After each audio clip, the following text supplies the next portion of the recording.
Welcome in Kusina ni RC episode 25. Yes, we are now in episode 25, everybody. Welcome back in Kusina ni RC. Welcome back. Charot. Yes, kumusta po kayong lahat? Sana po kayo ay masaya sa inyong Valentine's Day, noong Valentine's Day. Yes, guys. Sana kayo ay na-enjoy. You had spent well with your families and loved ones. Yes, ayun po. Sana po tayo ay masaya. Paulit-ulit na, di ba? Anyways, our recipe for today is beef steak pancit gisado. Something like that. Pancit or pancit canton. Tinawag ko siyang beef steak kasi yung ating meat for this pancit is steak. Beef steak. Meron tayong beef steak dyan, di ba? Special. Meron tayong beef steak dyan. Inano ko siya, guys, yung manipis lang na parang manipis na slice. Ganyan lang siya na slice na manipis.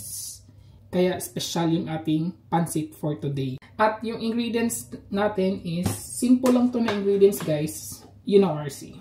We have here julienne sliced na carrots, bagu beans, and then paprika or bell pepper. Yan, very simple. And of course, etong ating pancit canton, Chinese style pancit canton, guys. And maglalagay tayo ng oyster sauce, soy sauce, of course, oil. At mainit na to, kailangan ko siyang and salt and pepper to taste. Tapos lagyan natin siya ng squeeze of lemon para pampawala lansa ng ating meat. Bukas pa naman yung pang special food namin ni partner, pero gawin ko na lang siya today. Actually, guys, ginawa ko to dahil meron kaming bisita for today. Tonight, meron kaming bisita na German, kaya nagluluto ako. Actually, nagluto na nga din ako ng shrimps. Yan. Very, ano na siya, guys, very simple buttered shrimps. Yun lang. And meron din ako ditong nakamarinate na ano to siya, guys, chicken thigh and chicken, yung parang chicken thigh na may drumsticks, yung isa. And then chicken breast. Minarinate ko lang siya sa ketchup, soy sauce, lemon juice, salt and pepper, brown sugar, and garlic. Yun lang. Kahapon pa to siya nakamarinate. So naka-overnight siya, guys. So lasang-lasa to talaga siya. Ibi-bake ko kasi to. Yes. Hindi ko na-vlog yung shrimps kasi naligo ako after. Ang i-vlog lang natin is yung pancit, yung ating beef steak pancit gisado dahil this is like something iba, something new in our kusina ni RC. Kaya i-vlog natin, di ba? So, let's start. Hindi na tayo guys, kasi yung bisita namin dadating siya mga 6 p.m. and it's already 5 p.m. Di ba? So, kaya before siya dumating, dapat tapos na to kasi hindi ako mag-vlog na nandito siya. You know, Germans, they are always no to cameras, di ba? So, kaya lulutuin na natin to. So, wag na paano-ano pa, guys. Let's start by putting oil in the pan. Mainit na to, guys. Mainit na to siya. Yan, mainit na yan, no? I-add na lang natin yung ating onions and garlic. Sisabay ko na siya.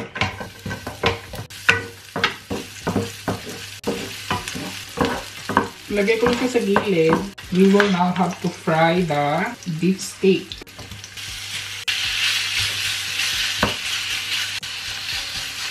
Lagyan ko lang siya ng pepper. And then, konting salt lang siya, guys.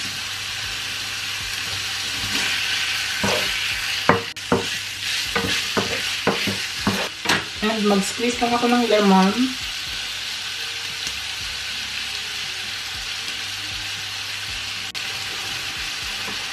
And then, mix lang siya, guys. Now, pwede na tayo mag-add ng soy sauce. 1, 2, mga 3 tablespoon na muna. Oyster sauce. So, mga 3 tablespoon din siya, guys.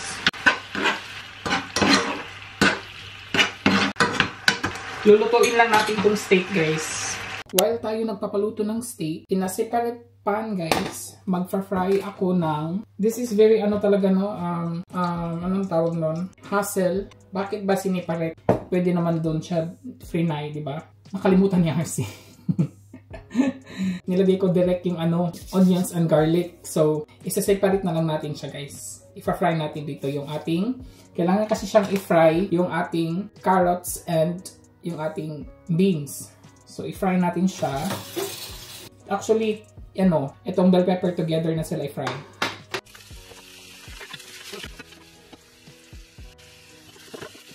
Ayan guys, okay na yan. And then we will just set them aside. Ito na siya, and then gagamitin natin to siya guys later. So kailangan na natin palambutin yung steak guys para medyo masarap naman siya, diba? Tingnan lang natin siya saglit, mainit. Ayan, it looks so good na already. And we are back. Kailangan na nating i-add yung ating, itong na-fry na natin, na stir-fry na nating vegetables. I-add na natin siya sa ating dito. Yan lang. Ooh, look at that. Looks so good. Add lang natin itong vegetables. And then just stir and stir and stir. Ayan. Kailangan lang natin to siyang pakuluan mga twice. So let's just simmer for a while. And then, while tayo nagpapasimmer nito guys, transfer ko siya dito sa transfer ko siya dito. Kasi kailangan nating iba ang iba ang way niya sa usual na pancit gisado, or nakita ko lang to sa may nakita ako dito sa internet kung ano ba yan? Kung paano niya ito ginawa. Pinakuluan niya muna sa guys. Pinakuluan niya muna sa tubig. Sa mainit na tubig bago niya minix sa meat. Yun. So ilagay dahil kumukulo na to, di ba? So let's add. Before natin siya i-add papalambutin lang natin to. Madali lang naman palambutin, di ba? Okay? So, kailangan na natin kunin yung, dahil malambot na siya guys, okay na to siya. Kunan natin siya ng tubig. At ito-transfer ko na naman yung steak dito. Di ba? Paano tayo dito? Yan, kunan na natin siya ng tubig. Okay.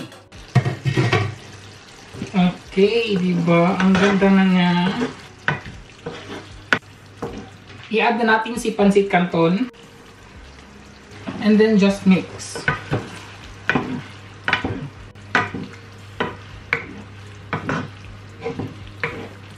Look at that guys, how beautiful.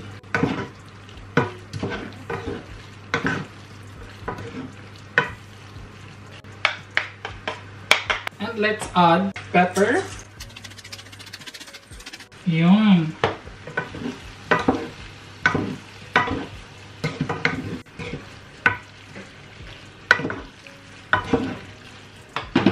Ayan everybody. That's it. Diba? Luto na siya guys. Try ko siya dito. Kasi guys, magdi-dinner na kami. Paparating na yung bisita namin.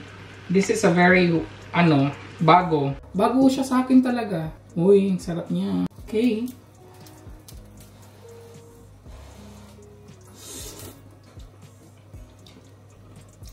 Oh my god. Oh my god guys.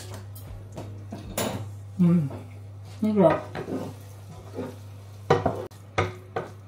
Okay. So ayun guys, maraming salamat po sa panonood, and try nyo po, napakasarap at napakasimple lang siya na recipe. You don't have to copy what I've done. I mean, you can use naman pork, diba? Chicken, diba? Pero ginawa ko lang siyang beef steak kasi meron kaming beef steak, diba? So ayun guys, maraming salamat po sa panonood. Until my next for everybody, and please don't forget to like and subscribe. Thank you po. Until my next for everybody. Ingat. Cheers.